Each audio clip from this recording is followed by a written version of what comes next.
Good morning, South Africa, media houses, all esteemed guests, ladies and gentlemen, all protocols observed. My name is Dr. Hsrc from the Human Sciences Research Council.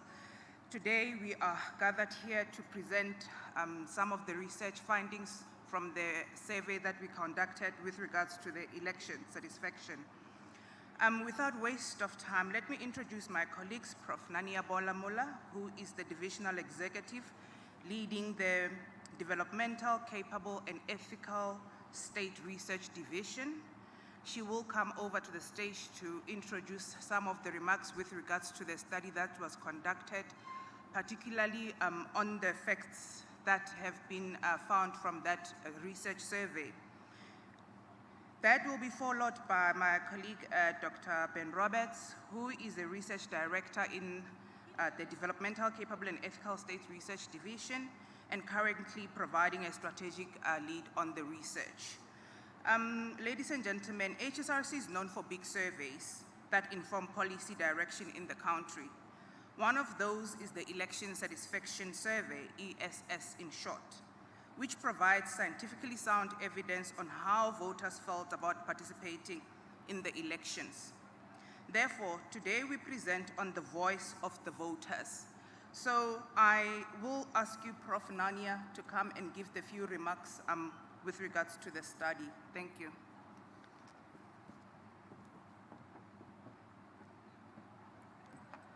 Thank you very much, Palesa, and welcome to everybody. Just to emphasize the fact that the Human Sciences Research Council has been in existence for more than 50 years, and we do large-scale surveys, and we've been doing so for a very long time. We've also been working on these election satisfaction surveys as well as voter participation surveys for more than 2 decades. So today we're here to give you the outcome of the voter satisfaction survey, or the exit survey as some of us would refer to it. I'm just here to give you a brief background before I hand over to my colleague who is leading this research, Professor Ben Roberts. So in terms of the methodology or the background, and this is very brief, we will give you a handout which will give you more information on this. We selected random sample of 300 voting stations across the provinces, and we interviewed 50 voters at each of these stations with over 12,000, just over 12,000 completed exit votes. You will hear from my colleague that there are 2 things that we tested here. We did not ask anybody as to who they voted for as a political party, because this is an impartial survey. We asked about their experience of the voting at the voting station, and some questions about before the voting day.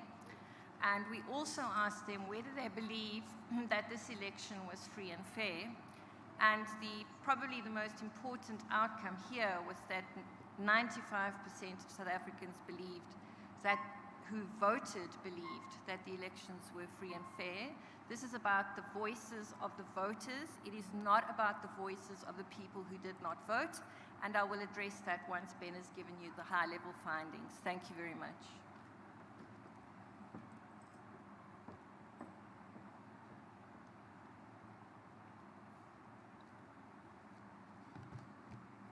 Good morning, everyone.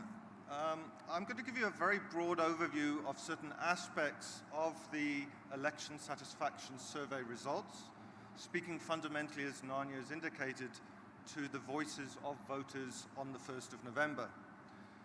So I'm going to start firstly with views around the general voting experience. We found that 68% of voters took less than 15 minutes to reach their voting station, with 22% taken between 16 minutes and half an hour, and about just short of 10% taking a little longer. On average, 77% of voters waited less than 15 minutes in the queue before having to vote. 15% took between 16 minutes and half an hour, while only 7% waited longer than that. Overall, 86% of voters found the voting stations easily accessible to persons with disabilities and the elderly, while only 7% did not. 96% reported satisfaction with the instructions and signage at the voting stations, while 97% found the voting procedures inside the voting station easily understandable. In terms of the perceived secrecy of the vote at voting stations, 96% of voters expressed satisfaction with the secrecy of their vote. Provincially, this varied between 94% in the Western Cape and Northwest, up to 99% in Limpopo. In terms of political party tolerance during this election, 61% of voters expressed the view that political parties were very tolerant of one another during the 2021 election campaign. 26% said that the parties were somewhat tolerant of each other, and only 7% perceived intolerance. Turning now to views on the overall freeness and fairness of the election, an overwhelming majority of voters that we sampled, 95%, felt that the election procedures were free. Provincially, this ranged between 90% in the Western Cape to 98% in Mpumalanga. Similarly, 94% of the voters are of the opinion that the election procedures were fair. And again, in terms of provincial variation in this figure, it fluctuated between 90% in the Western Cape and 99% in Mpumalanga. Turning now to views on the performance of the Electoral Commission. 96% voiced general satisfaction with the quality of services rendered by electoral staff to voters, with 3% opting for a neutral point of view and only 1% dissatisfied. Provincially, these satisfaction figures range between 93% in Northwest and Gauteng and 98% in Mpumalanga and Limpopo. Voters, more specifically, were asked to rate 7 aspects of the conduct of IEC electoral staff at their voting station. Overall, there was a very positive assessment of officials. They rated their officials as extremely helpful, 81%, friendly, 80%, patient, 80%, honest, 79%, professional, 78%, interested in their jobs, 78%, and lastly, impartial, 69%. In terms of safety and security measures at voting stations, 93% of voters expressed satisfaction with the safety and security that was provided at the voting stations. 2% were discontent with such measures, and 4% were either neutral or uncertain. Satisfaction with this aspect of the electoral experience ranged between 89% in Gauteng and 98% in Northern Cape and in Mpumalanga. Obviously, the 2021 local government elections were undertaken during the context of the COVID-19 pandemic. So we asked our voters to assess their views of the safety protocols that the Electoral Commission had put in place. 92% of voters were convinced that the Electoral Commission had done enough to protect voters from COVID-19 at their voting stations. Only 3% were dissatisfied and 5% neutral or uncertain. This varied provincially between 84% in the Western Cape and 98% in Mpumalanga. Interestingly, the percentage of voters that report being vaccinated from our sample is 68%, which is obviously appreciably higher than the national average vaccination rates. This suggests that there was a greater tendency amongst the vaccinated to turn out and cast their ballot on election day this year.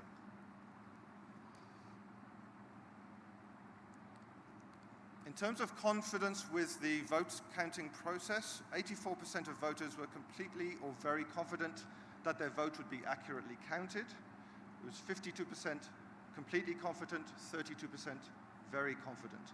Only 1% said that they were not confident at all in the vote counting process. Then an issue which has received much attention in the media, overall confidence or trust in the Electoral Commission. Taking all things to account, 90% of voters indicated that they trust or strongly trust the Electoral Commission in general. So it was 50% strongly trust and 39% moderately trust the Commission. 7% were neutral, 2% distrusting, and 1% uncertain. The Hsrc has conducted a number of other nationally representative surveys over the last 2 decades that has shown that trust in the Commission has declined during the 2010s. Yet this decline is to a lesser extent than other political institutions in the country, and it still remains one of the most trusted institutions. Declining trust in the Commission is partly due, we have found, to general disillusionment with the functioning of democracy in the country, as well as the performance of our core political institutions. The other aspect to mention is obviously we are interviewing a sample of voters. So the voters themselves on election day came out of the voting station and when interviewed expressed high levels of trust, which is likely to reflect the actual nature of their positive experience, as we've just outlined. This needs to be compared with the views of the non-voters. And there is where we find significant levels of discontent with democracy, general disillusionment with the political system in the country and core institutions by extension. Those particular aspects of the abstaining voting age public are also linked to views of a range of political institutions, and the INC included. So it is lower amongst the non-voter than the voters. So we can see that 90% of voters were generally trustful of the Commission. So that is something that I think will receive a lot of attention by academics and other surveying outfits in the country. So I'm going to hand back to Nanya. That's a very, very broad overview. I know it's a lot of numbers to throw at you at once. There will be a handout with all those figures documented for your own reporting. So I'm going to hand back to Nanya just to give some final words of conclusion. Thank you very much.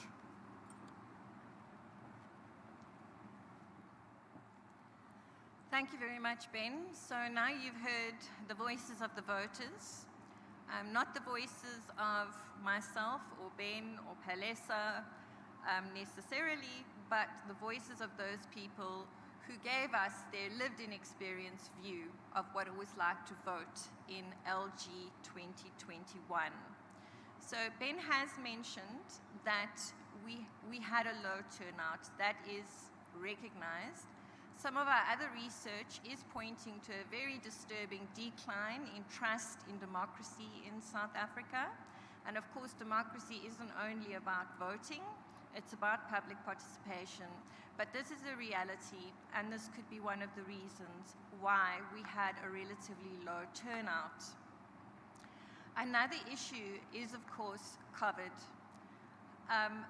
We've noted that 68% of voters stated that they have been fully vaccinated, which means that people who were fully vaccinated were more likely to go to the voting stations. This may also give an indication of a continued fear of COVID and, of course, the fourth wave that may occur as a result of something like a vote. So we thank you very much for your attention, and we look forward to any questions that you may have, and Palesa will facilitate that discussion. Thank you.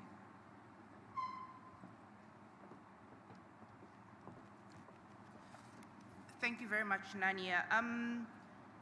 I am certain that the document which gives a summary of the findings of the survey will be circulated if it hasn't been already.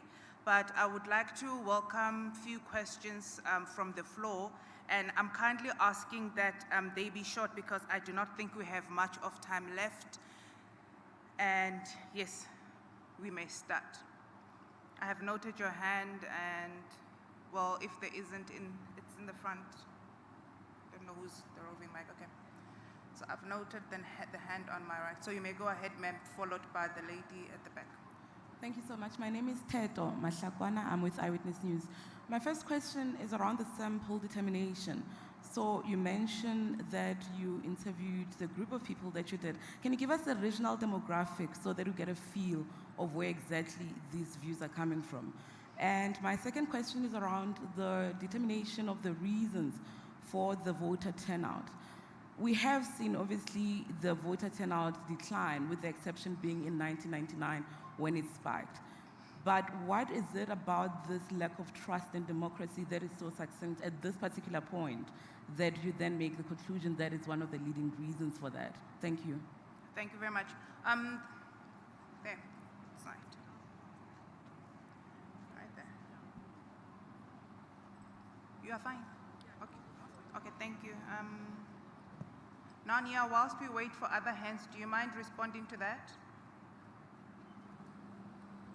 Great.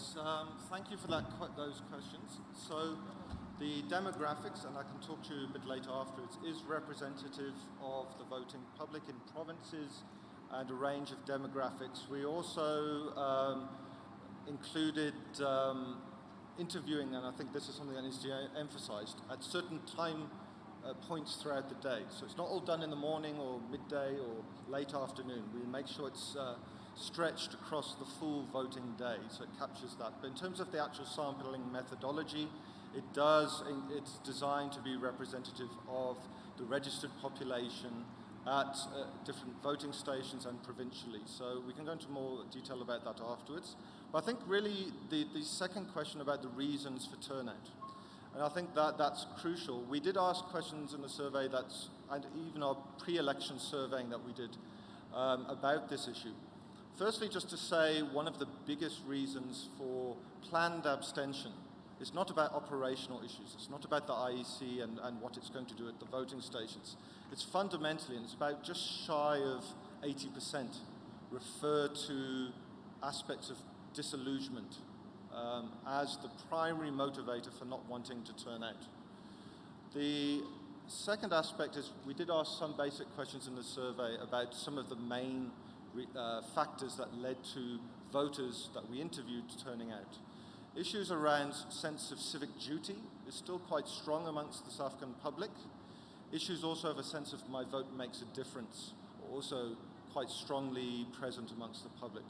Secondary issues are about issues that speak to an appeal to try and get the parties to speak to particular needs. And that includes issues such as services and improving services, issues such as economic improvement, and issues about community-based change. So there are some aspects that's really about the nuts and bolts of democracy, trying to promote fundamental change on the ground in people's lives. So it's a combination, but loyalty, so one of the issues we have talked about in past elections is a sense of party allegiance. That is there, but it's only mentioned by about 1/5 of the voters we surveyed as a primary factor behind them turning out. We also, from our other surveying, have seen that sense of allegiance, that party loyalty, is weakening, particularly across generations. So younger voters are increasingly interested in what can a party do for me? What issues do you represent? So they're becoming more inclined to think about be a so-called issue voter and worrying about that.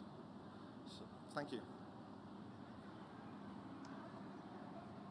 Nania, are you going to take a jab or should I go to them? No, perhaps just to emphasize that disillusionment was mentioned as a reason for not wanting to vote in our previous survey, which was the pre-election survey. Although the nature of this disillusionment wasn't probed deeply, so we will probably have to do more research to determine the nature of the disillusionment, although we are very well aware of the fact that people are dissatisfied with service delivery, especially at local government level. Thank you. Thank you very much. I would like to take your question and followed by my right hand. And you may go ahead, sir. It's Maseko here, Maseko Rahlaka from ENCA, on this side. Oh, okay. I I'm sorry I had not noted you, but you can go ahead and then I will refer the mic back to the gentleman and to you. Okay. So you may go ahead. I just wanted to quickly find out, was there any attribution in terms of the low voter turnout? Was there any attribution to it being a long weekend and a payday long weekend? Thank you. You may go ahead. My name is Inayat Wadi, Salam Media in Johannesburg. Just looking at the sample size that has been selected, and we're talking about 300 voting stations, does that give us a level of comfort and to place reliance on a sample of 300 voting stations? And then this side, thank you. So there are 3 questions, and then I will ask you, Ben and Nania, to respond before I open up for more questions. Thank you, ma'am. You can go ahead. Hi, Gatando from the Mail and Guardian. You say, Dr. Roberts, that trust in the IEC is around 90%, if I'm correct. And you also say that trust in the Commission has declined to a lesser extent than other political institutions. What are these political institutions? Are you talking about Parliament or political parties? And in terms of the decline, what are you comparing it to? And what were the numbers in those surveys? Thank you. Go for it. Thank you very much. So I will start with the question about low voter turnout. We didn't ask it in the survey yesterday, but in our pre-election surveying that we've done over time, we do ask about preferences for when one would want to have the election day. And there is a strong preference for it being either on a weekend or a public holiday.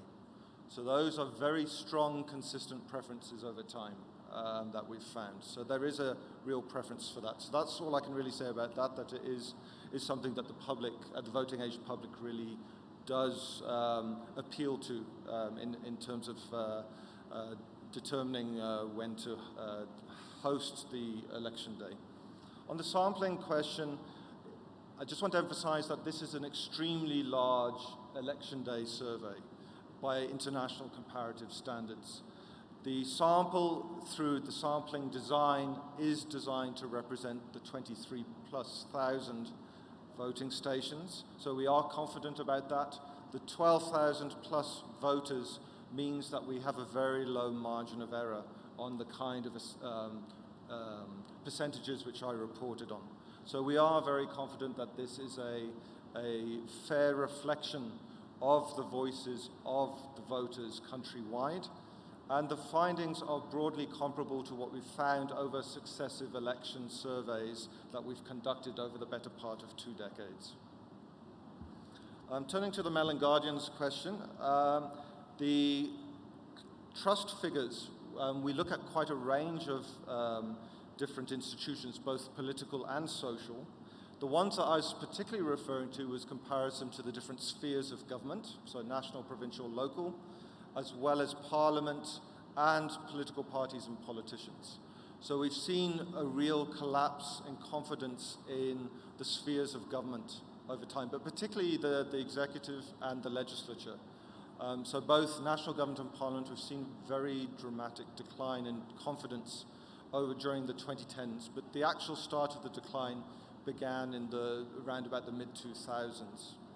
The IEC has declined, but as I said, if you look at the relative gradient of that change, it's been much sharper for national government, for the Parliament and others. Even amongst political parties, you know, it's barely 20% now express confidence in political parties, and it's even lower amongst politicians. So there has been fundamental decline, and the IEC is more than double that figure. So the confidence in the Commission. So it remains a lot higher, and the change relative to other institutions has happened. There has been decline, but not as severe.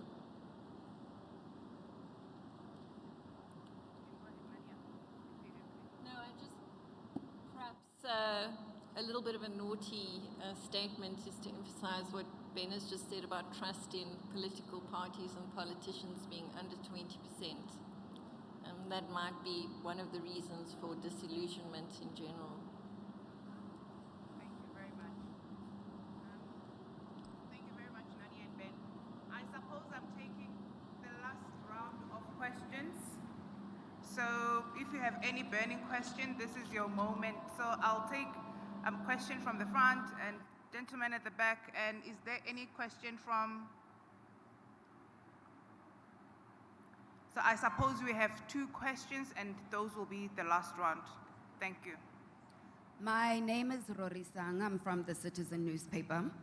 The Research Council had previously reported, I think several times in their research, that those that are willing to vaccinate is because they have trust in government. Now, since we have a 68% turnout of fully vaccinated people, did some of these respondents mention any trust in government? Did they mention reasons why they're queuing because they do have trust in government? Is there a link between that vaccination survey and the turnout of the voters? Thank you. My name is Kaya Gogo from Mail and Guardian. To know, sorry. Pardon me, we can't hear you, sorry. Sorry about that.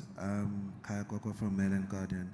Has the council quantified the percentage margin of error for the study, and are you willing to share that? Thanks.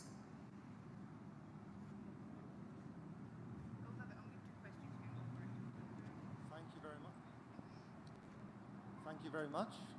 So I'll start with the question from the citizen.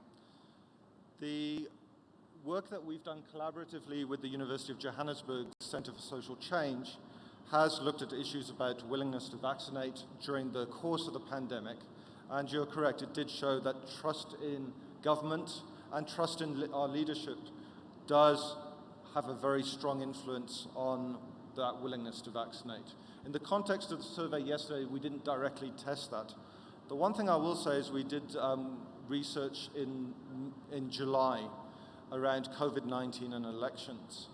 And that particularly showed that there was a strong expectation amongst the voting public to get vaccinated before the election. So I think that might be a particular issue that is part of the factor. We've seen the rollout.